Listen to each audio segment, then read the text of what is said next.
Yo, it's Luke, and I'm going to talk about Fugues and Counterpoint Volume 1.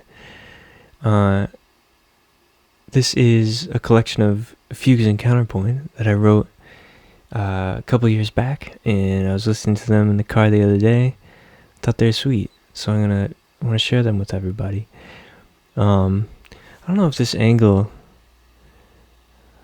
I don't know if this is working out, but for this video I'm going to keep it. But man, my nose is very large. It's cool though. It's kind of like a comic book Batman schnoz. Yeah, so the first bit of Counterpoint I think I ever heard was in Tetris, Game Boy. You could choose ABC music and I think B music. I think it's B. But one of the pieces is Sweet, and later learned it was a Bach piece. And it's Bach piece from his French suite. I can't lean on my desk or my camera's gonna shake, but it's part of his French suite number 3, B minor, the Minuet. And I remember hearing that and choosing that when I was playing all the time because I loved it. But fast forward a couple decades and I learned what counterpoint is and how Bach is associated with that. And then fast forward a little bit more, and I wrote these things, and I made it my goal to write one every summer, just because I think they're so sweet, and I'll talk about why I think they're so sweet in a second. But they're all different. They're all kind of like, they're not strict counterpoint. So if you're here wanting to be like, yo, those aren't the rules, man. They're not the rules, and it's just they have elements of a fugue, and it's just free stuff, man. So fugues are sweet because each part is important. So it's not like there's a melody and then there's harmony and one supports the other. It's each line is important, or each track, depending how you write music. And I think that's just so amazing. The other part of it that I love is, I think similar. I was trying to think of a good comparison, but similar to trap music. In trap music, there's this like element that's just like fast hat, and it's like same kind of thing here. It's once you get going, there's this momentum that kind of grabs you and pulls you in with it. But instead of it being a hat or a percussion instrument, it's the same kind of drive, driven by pitch. So instead of like, without getting like deep, there's always like a strike, so you're always going to hear a rhythmic thing, but the pitch is the main element of it, and it tag teams itself with the harmony. So not only are you going forward, but you're also like creating these really sweet colors, and as you go through the whole thing. I just think that's awesome. So you'll hear that in all these guys, and I don't have a favorite. They're all cool. They're all different. Some of them are I think just one of them is not really a fugue, but it's just a piece of counterpoint that has 2 voices, and I think it sounds like a cat sometimes, but I didn't name it that. I almost did. But the cover art is by Tássia Bianchini, who is on Instagram and Tumblr, and I found her at Tumblr, and she also has a website, and I'll link her stuff in the description.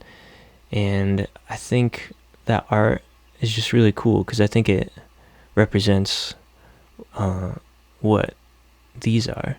And so as you listen to it, it's helpful to kind of look at it because it gives you a picture of visually kind of what the music sounds like, to me at least.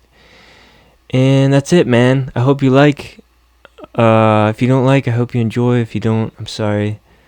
There's definitely better fugues out there, tons of them, and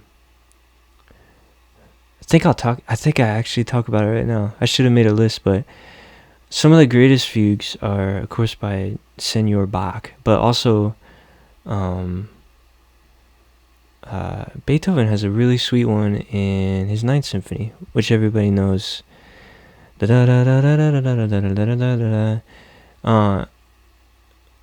a really sweet orchestral fugue. After there's this part where the tenor sings his thing, and then it's like the tenor with like the men's half of the choir, and right after that, it dumps itself right into this sweet fugue that's like really sweet, and it's orchestral. So you have all these instruments playing the different lines, which adds like another layer of color and cool stuff. But that's the first one that comes to mind. There's so many more. There's a really beautiful piece of counterpoint that I think I might have put it on my like a list of like, oh man, this is like one of the best things in music I've ever heard. But it's a Brahms piece, and it's called it's in German, but it means spiritual songs, and it's just like, once you get into this stuff, I mean, at a surface level, it's like beauty, but then once you dig into it, it's like, holy cow, this guy, it's like a master. And it's like a puzzle almost, because he doesn't tell you the tell until the very end, and you hear there's this very dissonant note, and I think it's a minor ninth, if you're into pitch things, which I'm not so much, but it's helpful for people to understand things. But yeah, it's just so, man, it's so beautiful, and the whole piece, and the lyrics too. I don't really do a lot of stuff with lyrics, because I'm just not good at like words in my mind. But anyway, that piece is very, very lovely and very good. Off the top of my head, another one is Bach's The Art of Fugues. Just all of them are good. The Canadian Brass recorded a album where they did all those, and I think number 9 is sweet. There's a quick one. There's a very quick one. Oh, same collection. There's an unfinished one which people believe to be one of his final works, because it was started, but then it just ends. It's very like, it's really haunting, but very beautiful, in that it just like, he spends like, depending on the tempo you perform it at, you come up with like, you have like 9 minutes of music, and it's all of these like interwoven lines, and like I was talking about earlier, and then all of a sudden within the span of a couple seconds, they are unfinished, and one extends, one dies out, and it's really a beautiful, the whole thing is beautiful. And if you find a recording, find the slowest one you can, and yeah, it's just really lovely. Anyway, 10 minutes of talking, and yeah, this is my stuff, so I hope you like it, and take care, man. I'm gonna try to do these videos more. I just got a camera thing, and feel better about the quality, and the mic. This is also a mic test, so I'm probably gonna, I just see a waveform that I'm clipping, so I'm gonna have to take care of this. But that's it. Peace out. Have a good one.